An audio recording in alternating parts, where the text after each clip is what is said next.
Tax season is almost here, and let's be honest, nobody really likes taxes. Bruh. As a small business owner myself, I know that I get a lot of extra stress and anxiety around taxes when it comes to tax season, but it doesn't have to be that way. Today, I'm actually joined by Dawn Patton, who is the CEO of the virtual accounting firm Patton & Co. And she and I are here to spread a little bit of tax season cheer, perhaps, and maybe try and make taxes feel a little bit less stressful, a little bit more approachable. And if you're the type of person that's like, can I write this off or can I write that off? We're gonna talk about that too. So what is probably the number one mistake that a lot of small business owners make when it comes to taxes? That would be trying to do it all by yourself. Entrepreneurs, we're so used to like bootstrapping and doing everything ourselves, right? Taxes should not be one of those areas. I'm sorry, empowerment to entrepreneurs everywhere, but like taxes just change so much, and there's so many like ifs and buts and domino effects and things that change that I'm like, just don't mess with that yourself. Now, obviously Dawn is going to say that because her entire business is people paying her to do their taxes. But as somebody who that is not their business, let me tell you, it is worth the investment to pay somebody to do your taxes. I promise. Not only are you going to probably save more money than you're spending on whoever it is that's doing your taxes in just extra deductions and things like that you may not know about, but you can't really put a price on peace of mind and just knowing that come tax season, you know that you've got all your ducks in a row, you're doing everything according to the letter of the law, and you don't have to worry about any surprises coming down the road. Okay, so that's all you have to do, right? You just go hire somebody, send them a couple papers, sign on the dotted line, and you're good to go, right? Not exactly. Okay, let's listen to Dawn. She explains really well why it's important to be involved in your taxes and how it can actually be more beneficial for you in the long run. When you do get help, don't just bury your head and like, okay, I have someone doing it. Now I'm going to check out of the process, because it's just as important for you to like meet with that person and go through it. Otherwise, it's like doing it yourself. Like there's going to be mistakes that are made. The person who you're hiring to do it doesn't know your business as well as you do. The person you hire to do it will have insight that you'll only gain if you have a conversation with them, talk through taxes with them. Outsource, but don't like totally check out is the tip there.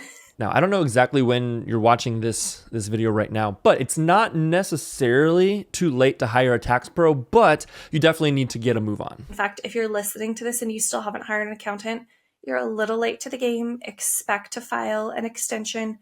Extensions are not bad though. In fact, I'm under the belief that extensions are good and positive. There's less of an audit risk if you file extensions, so we like them. Okay, so hopefully you're convinced as to why it's necessary and honestly smart to hire somebody to help you with your taxes. So as we go through the next 2 points, you're going to see why having a tax professional as sort of like the base of this, the core, kind of guiding you even through these next couple points is going to be really, really helpful. So it's definitely something that you want to have going forward. Okay, so the next thing we need to talk about is bookkeeping. This is the foundation for a stress-free tax season. Get your books in order. A lot of people stress out about tax season more than they need to because they try to do all of their bookkeeping and all of their taxes in the same breath. Spread out the bookkeeping. Do the bookkeeping all year long if you can. If not, get your bookkeeping in order now. So when we say bookkeeping, basically all this is going through your bank accounts and your bank statements on a monthly basis and organizing everything. This just makes it a lot easier when you get to the end of the year because you're not trying to remember like, oh, what was that thing that I bought in the third week of February when it was, like over a year ago, right? Just doing it on a monthly basis just helps you make sure you keep everything categorized and organized. So at the end of the year, it's all ready to go. Now, this is something you can do yourself using a software like QuickBooks or something like that, but there are also plenty of people out there like Dawn who offer services where they will actually go through your books for you, organize everything for you, and then if they have any questions, they'll reach out and ask you about them. So it kind of just depends on how involved you want to be in this process. So even if you do keep up with all this bookkeeping and keep everything organized throughout the year, there's obviously lots of documents and things you have to have at the end of the year when it comes to actually filing your taxes. Get all of your tax documents nice and organized for your accountant. Put it all, I love saving it on a desktop, just having one file for tax documents where you save your tax paperwork, you save a copy of your taxes to that once it's done, but get organized with all of your paperwork. This is another reason why working with an accountant can be helpful because they can let you know all the different things that you need to have and make sure you're not missing anything. Or if you're an independent contractor or something like that, and you actually need tax forms from the person that you're doing the services for, then they can remind you you might have to reach out to them or, whatever, if they forget, all sorts of stuff. So having a tax pro in this area is definitely super helpful. Another thing that's super helpful is the HoneyBook Tax Hub. This is a new product that HoneyBook is rolling out this year to help people just like you with their taxes, to make it a little bit less stressful and a little bit easier to find what you need. The HoneyBook Tax Hub is a financial hub that helps members quickly access key reports and documents that they need from HoneyBook, which should make tax season easier and more efficient. It also gives members a visual breakdown of their finances through 6 detailed reports. And what's really cool is there's a bunch of really great educational resources in there as well that are all specifically tailored for business owners just like you. So if you have questions about things or you're just looking for best practices, that's a really good place to go look. So a big reason why we have to go through this whole shenanigans of all the bookkeeping is for our deductions and for our write-offs, everybody's favorite tax topic. I have found that tax deductions and write-offs and things like that are actually very, very misunderstood in the small business community. So we're going to spend the entire next section talking about deductions. I think that one of the biggest misconceptions people have around write-offs and deductions and things like that is that by buying, you want to buy as much stuff as possible so that you get as big of a write-off as possible, as much deduction as possible. And that is partially true, but also not necessarily entirely true. I see a lot of entrepreneurs stuck in this mindset of, ooh, I'm going to buy this because it's a tax write-off, and I'm going to spend my money here because it's a tax write-off.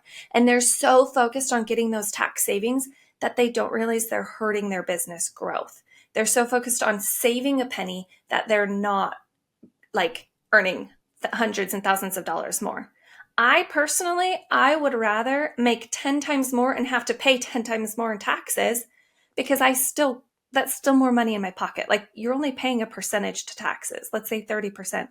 Okay. 30% goes to taxes.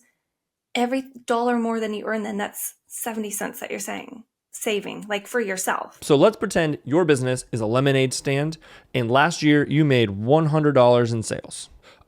Now, there's going to be 2 worlds here, right? So in one world, you spent $25 on things like lemons and sugar and cups and posters and whatever it might be, right?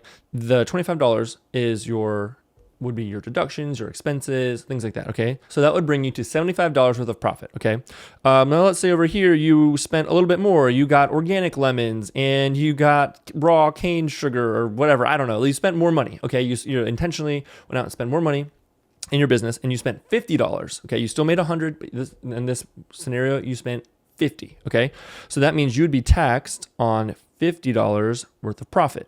Okay, so if we account for, let's say, a 30% tax rate, right? Just again, to keep numbers simple, that means that you would be paying $22.50 in taxes over here in $75 land, but you'd only be paying $15 over here in $50 land. Okay. So you might look at that initially and be like, yeah, look, wow, I saved money on my taxes. I owe less money to the IRS, to the government, to whoever. Right. That is true. However, we need to remember that on this side, on the $75 side, you spent $25 less.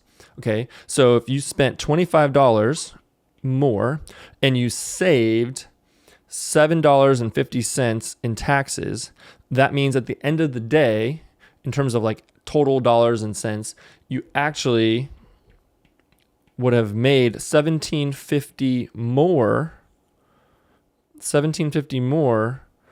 by spending less. So basically what happened is we spent $25 more, right, in order to save $7.50 worth of taxes.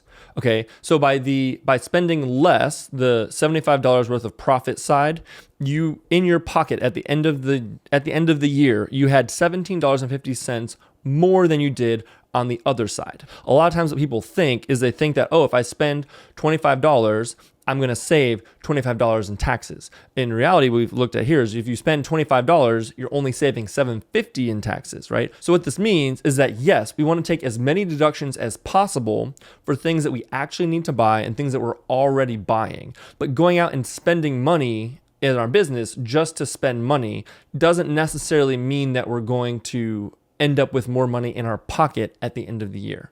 Hopefully that makes sense. Now, I will go back to point number 1 again and say that this is where having a tax professional can help you out, because If there are certain things that you need to buy for your business, or there's certain ways that you can do deductions on things, large purchases like vehicles and things like that. So our goal is going to be to maximize the deductions that we already have, that we're already spending money on, and getting the most out of those as possible, and things that we can take advantage of.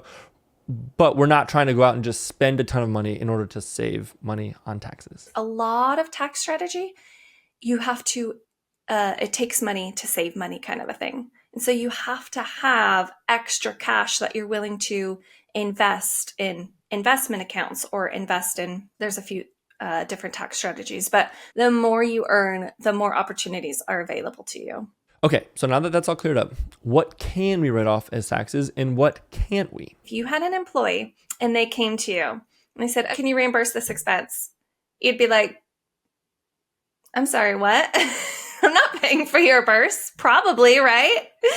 I mean, maybe you're super generous and you're like, sure, but that you'd probably draw a line somewhere. Things like, okay, we said office expenses, office supplies, education, that's a big one. Marketing, business travel, employees, contractors, hiring a team, your home office, business use of your cell phone, that's a big one. There's going to be lots of subscriptions and software expenses that you have as an entrepreneur. Those are all write-offs. All right, so hopefully by now you've realized that this is all a little bit of a gray area, right? It's not very black and white, which is very annoying, and something that as a black and white kind of person, I wish was different. I wish there was like, yes, this is a write-off. No, this is not a write-off. It was just clear as day.